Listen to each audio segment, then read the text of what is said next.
ঋণ থাকা অবস্থায় ঋণ করে কোরবানি দেওয়া যাবে কি? আগে টাকা পরিশোধ করতে হবে। আমি কিছু ঋণ করেছিলাম, বলেছি কেন করেছি বলিনি। আমার প্রবাস জীবন 18, কিন্তু আমার এই প্রবাস জীবনে কিছুই করিনি। তাই যা কিছু করছি সংসারের জন্য, ভাই বোন, পিতা মাতা, আত্মীয় স্বজনের জন্য।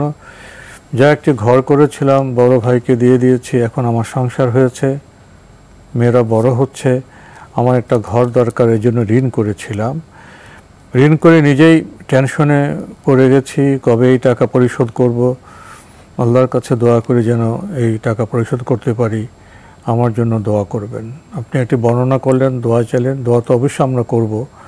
আপনি ঋণ পরিশোধ করুন। এখন আপনার মূল প্রশ্ন তো ঋণ করে কোরবানি দেওয়া যাবে কিনা।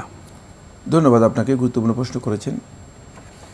ঋণ করেও কোরবানি দেওয়া জায়েজ যদি কোনো ব্যক্তি ঋণ পরিশোধ করার সামর্থ্য তার কাছে আছে, নিশ্চিত হন। তবে কোরবানি দেওয়া উত্তম নয়, সেক্ষেত্রে ঋণ পরিশোধ করাই উত্তম। খেয়াল রাখতে হবে যে, কারণ কোরবানি দেওয়া আপনার জন্য উত্তম নয়, আপনার তো আর্থিক সংকট রয়েছে, সামর্থ্য নেই। কারণ কোরবানি, হজ, যাকাত, এই ইবাদতগুলো সামর্থ্যের সাথে সম্পৃক্ত, আর্থিক সচ্ছলতা এবং সামর্থ্যের সাথে সম্পৃক্ত। যেহেতু আপনার আর্থিক সামর্থ্য নেই, তাহলে আপনি কেন জোর করে নিজের উপর একটা জিনিস নিয়ে আসতেছেন?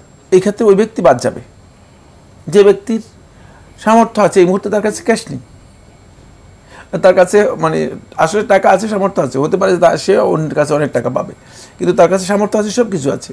অথবা অনেক সময় মাসের বেতন হয়ে থাকে মাসের 10 তারিখে, আর কোরবানি এসে গেছে মনে করেন আগেই, মাসের 1 তারিখে, তাহলে কয়েকদিন পরে টাকা পেয়ে যাবেন, বেতন পাবেন 10 তারিখে।